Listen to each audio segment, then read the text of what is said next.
Yo, on est mardi, on fait de la vidéo. La semaine dernière, j'ai vu quoi? J'ai vu, en gros, l'idée de départ, c'était de gérer mes stocks pour que j'augmente les paniers moyens, donc c'est-à-dire d'identifier les cartes que j'avais en plusieurs exemplaires suffisamment pour faire des playsets, donc vendre par 4 et vendre pas 4 fois plus cher que à l'unité, mais un tout petit peu moins pour intéresser les gens et aussi potentiellement pour réajuster mes prix parce que je peux avoir des annonces qui sont anciennes, etc. Donc ça, je l'ai pas fait, j'ai pas scrappé comme ça toutes mes listes parce que je me suis dit en fait que je pouvais faire mieux. Peut-être que ça prendra plus de temps, mais en fait, je peux modifier beaucoup plus de choses d'un coup et reprendre les bases de toute la boutique, ça me paraît plus intéressant. Donc j'ai recommencé depuis le début. Et le truc qui me paraissait le plus important, c'est de refaire des annonces qui soient plus user-friendly, plus visibles et que les clients voient tout de suite quand c'est vendu par 4. Et pour ça, il n'y a pas trop de solutions. Faut faire des images spécifiques et en fait, il vaut mieux faire tout simplement des scans, sachant que j'utilisais beaucoup et toujours encore sur énormément d'annonces des visuels en anglais, alors que je vends souvent des cartes en français. Et donc, ça peut quand même induire en erreur. Donc, l'idée, c'est pas de faire ça pour tout, mais en fait, l'intérêt, c'est surtout aussi de sensibiliser en même temps les clients pour qu'ils fassent des achats multiples. Et donc, pour ça, j'ai créé des annonces avec des scans comme ceci. Et donc, je propose en fait aux clients qui achètent plusieurs cartes de leur offrir des cartes brillantes en cadeau. Donc, c'est un petit cadeau que je peux faire. J'ai des milliers et des milliers de cartes qui brillent que j'ai récupérées au fil du temps. Et le marché n'est pas super intéressant pour vendre ces cartes-là à chaque fois. Donc, je peux faire des petits cadeaux de ce type-là. Et ça permet de vraiment sensibiliser les gens. Donc ça, c'est une première chose. Ensuite, en même temps, j'ai harmonisé les anciennes annonces. C'est-à-dire que j'avais des annonces qui avaient plusieurs spécificités, et du coup, je les ai renommées et réécrites un petit peu pour qu'elles correspondent et qu'elles soient toutes les mêmes et qu'elles soient bien rangées. Et évidemment, surtout, j'ai rangé les catégories. Et ça fait qu'il y a déjà plus de 700 annonces rangées qui étaient avant dans autres, qui maintenant sont à leur place. Donc ça, cette idée-là, c'est vraiment d'harmoniser ma gestion physique qui est quasiment nickel pour que numériquement ce soit à peu près le cas. Donc c'est une première chose. Et puis l'autre aspect qui est plus long terme, c'est d'envisager ce que j'avais dit qui était problématique, c'est-à-dire de communiquer avec les clients via les descriptions des annonces. Et je ne vais pas changer 13 500 annonces à la main, c'est trop important comme boulot. C'est titanesque et surtout, c'est pas forcément intéressant. Par contre, si je fais des scans uniquement des annonces qui sont dynamiques et qui sont visibles, moi, dans mon inventaire, j'ai visuellement déjà les annonces qui m'intéressent. Et donc, je pourrais, à chaque édition, donc à chaque petit groupe de cartes, je pourrais identifier les annonces dont je veux modifier la description à la main. Mais cette description à la main, on verra plus tard que, en fait, je peux pas pour l'instant la faire. Parce que j'ai pas encore assez d'éléments. Et peut-être que je vais mettre en place des éléments si importants qu'il faudra absolument leur en parler aux clients. Et comme je les ai pas encore en main, ça vaut pas le coup de modifier les descriptifs tout de suite. Donc ça, c'est un autre point. Mais déjà, cette harmonisation de la boutique, ça prend un temps qui est considérable. Là, en à peu près 10 jours, j'ai fait 500 scans. J'estime qu'il faudra en faire à peu près 3000 de plus juste pour le stock actuel. Et ça, c'est sans compter les arrivages. C'est-à-dire que j'ai ces règles-là maintenant, ça veut dire que je dois aussi les appliquer dans les cartes qui entrent. Et là, par exemple, sur mon bureau, j'ai 1200 cartes. Je vais en recevoir 3 4 000 de plus. Ça représente peut-être un millier de scans. Donc, c'est aussi une nouvelle astreinte pour que la boutique soit quand même plus dynamique. Et ça va demander du boulot. Donc, ça prend beaucoup plus de temps que finalement juste scraper. Mais c'est plus important et ça s'inscrit dans une logique générale qui est beaucoup plus forte. Voilà pour l'étape 1. Et l'étape 2, ça regroupe un truc dont j'avais parlé, c'est-à-dire l'arborescence de la boutique. C'est comment sont rangées les cartes. Donc les ranger comme je fais actuellement, c'est bien. Ça correspond à une certaine logique, mais j'ai deux possibilités. Je peux ranger les cartes de deux manières différentes. J'ai deux options. Donc la première option que je vais prendre et que je garde, c'est-à-dire de ranger les cartes par leur édition, donc la famille auquel ils appartiennent, ça c'est la première chose. Par contre, pour la seconde idée, j'ai toujours pas grand-chose sous la dent. J'avais commencé quelque chose qui est difficile à mettre en place il y a longtemps. Je ne sais pas si ça vaut le coup de le considérer encore. J'ai toujours pas d'informations. Pourquoi? Parce que j'ai pas communiqué avec mes clients, j'ai pas communiqué avec les usagers. donc le mailing n'a pas été effectué, j'ai pas pris contact. Donc ça, c'est un gros point noir de cette semaine, c'est que j'ai pas avancé dans ce domaine-là, et c'est normal, puisque comme je le fais quasiment jamais, je suis pas à l'aise à faire ce genre de manip. Je sais pas combien de temps ça va me prendre, il faudra aussi répondre aux clients, je sais pas à quelle échelle il faut que je le fasse. Enfin, c'est tout un tas de mécaniques que j'ai pas encore fait, et c'est peut-être le plus important. Donc il faut vraiment que je me bouge à ce niveau-là. Peut-être que je vais essayer de commencer déjà à rédiger un email simple demain, et on verra ce que ça donne plus tard.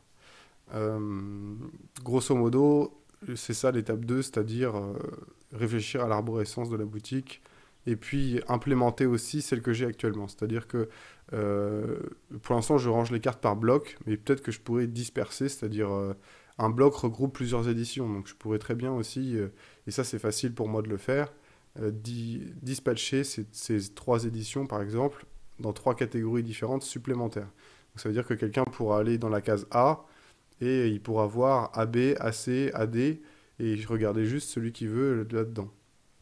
Et pas prendre les 3 en même temps directement.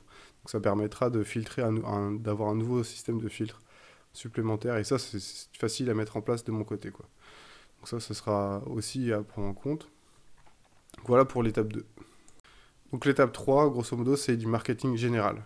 Donc le marketing général, j'ai cherché un peu, donc qu'est-ce que je pouvais mettre en place. Donc avec eBay, je peux mettre en place un système de réduction sur un certain type d'annonce. Je peux mettre un certain nombre d'objets en promo pendant une période de temps. Mais j'avais vu aussi dans une autre boutique anglaise qui a un système différent. Elle propose par exemple de faire une réduction dès que les clients achètent plusieurs objets. Donc clairement, c'est exactement le type de truc qu'il me faut, parce que ça correspond exactement à ma problématique actuelle, c'est-à-dire que les gens achètent plusieurs objets. Mais le problème, c'est que ce genre de manip-là, elle regroupe tous les articles de la boutique. Donc par exemple, j'ai des pièces qui valent 700 euros, 800 euros. Donc si quelqu'un m'achète cette pièce à 800 euros et 3 autres cartes à 1 euro, bah, il bénéficie de cette réduction de 5%, et du coup, je perds 40 euros, enfin 36 euros et quelques. Donc c'est un gros coût potentiellement, et aussi c'est un gain énorme. Parce que je peux très bien mettre en place cette réduction, baisser en chiffre d'affaires et gagner en bénéfice. Avoir un plus gros bénéfice avec un chiffre d'affaires inférieur. Et c'est très compliqué de théoriser et de réfléchir à qu'est-ce que peut apporter un tel système de réduction. Et surtout, le mettre en place sans avoir moyen de communiquer autour de ça, à mon avis, c'est pas une bonne idée. Donc il faut peut-être réfléchir à cette étape-là plus tard. Mais savoir que ça existe et que ça peut commencer à être très intéressant, c'est aussi une bonne chose. Donc c'est quelque chose qu'il faut garder sous le coude. Et puis de toute façon, c'est comme on est dans un système dynamique qui joue avec des personnes, etc., c'est extrêmement difficile de faire une estimation et de calculer. Il faudra tester, et peut-être que ce sera à perte, mais il faudra vraiment tester ce truc-là, comme je suis actuellement en train de tester mon système de livraison gratuite, ou à très bas coût pour l'international. Donc l'impact est difficile à estimer. Et on peut prendre, par exemple, je sais pas, les transports routiers. Sur le périph' à Paris, par exemple, j'ai entendu une fois à la radio. En gros, la vitesse maximum a été réduite de 10 km/h. Et ça a fluidifié le trafic de, je sais pas, à 30%, quoi. Donc c'est à peu près le même principe qu'il y a dans ma boutique. Est-ce que donner 5% de réduction, ça peut faire augmenter le chiffre d'affaires? Peut-être, je sais pas. Donc on peut pas trop savoir. La 4e étape, grosso modo, c'est une réflexion sur les descriptions d'annonces. Donc j'avais déjà vu dans la vidéo d'avant que modifier ces descriptions, ça allait se faire à la main.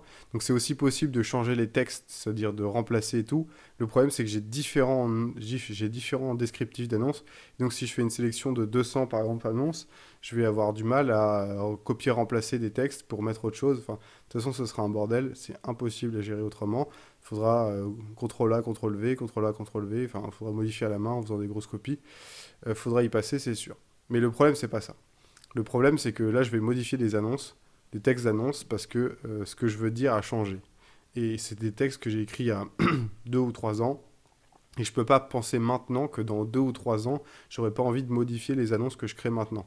Il peut se passer tellement de choses que c'est impossible de savoir si ça va arriver.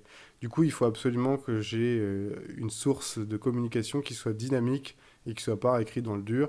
C'est pour ça que dans tous mes prochains textes d'annonce, je vais avoir au début un lien vers une page qui sera un descriptif beaucoup plus exhaustif que mes descriptions d'annonces. Et de toute façon, je ne peux pas me permettre de mettre dans toutes les langues, pour toutes les annonces, toutes les informations que je veux dire. Et comme mes clients sont vraiment internationaux, ils méritent d'avoir accès à l'information dans leur langue, qu'elle soit bien compréhensible. Et il faut vraiment que je fasse dans cette direction-là. Alors maintenant, j'en comprends l'importance, donc c'est comme ça que je veux mettre en place les choses. Mais je suis pas encore prêt pour l'instant à rédiger ce texte d'annonce parce que la boutique, elle va changer. Et comme j'ai dit plus avant dans le marketing, peut-être que je mettrai des réductions en place. Et c'est quelque chose qui est tellement fondamental que je ne peux pas me permettre de ne pas en parler dans mes annonces. Donc il faut vraiment que je réfléchisse à ça. Et j'ai besoin de maturer cette communication-là. Donc ça va prendre un peu de temps. Donc c'est pas encore à l'ordre du jour. Pour le point général, ça vend. Ça vend plutôt pas mal, malgré les conditions. Et il y a des marques d'intérêt pour quelques valeurs importantes. C'est assez motivant de refaire un peu la façade de la boutique et de regarder des anciens stocks et de mettre à jour des prix. Ça permet de revoir des opportunités de marché, ça permet de réétudier certains aspects qui sont intéressants. Et, euh, et c'est bien, enfin, c'est cool de booster comme ça. Donc ça avance. Après, ça avance lentement. Là, j'estime que j'en ai encore pour quasiment un mois pour passer en revue tout le stock. Donc c'est long, évidemment, mais pas pressé. C'est comme ça. Pour que ce soit propre et beau et rangé, faut le temps qu'il faut. Il y a beaucoup d'objets, donc il faut se lever tôt et faire des grosses journées. C'est comme ça. Allez, à mardi.